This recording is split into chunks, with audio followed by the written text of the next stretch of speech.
Kanpur municipal administration confederation of Indian industry, Kanpur municipal corporation और Kanpur smart city और दीगर तंजीमों के मुश्तरका ज़ेर-ए-एहतमाम लंगर हाफ मैराथन रेस का इनेकाद किया गया।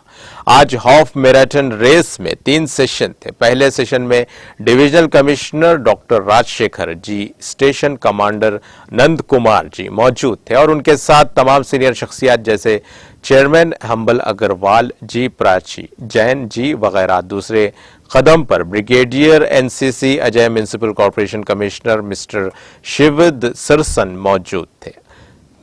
शिव शर्मा पाजी, एन संजीव पाठक, योगेश अग्रवाल आज कलीदी लोग थे।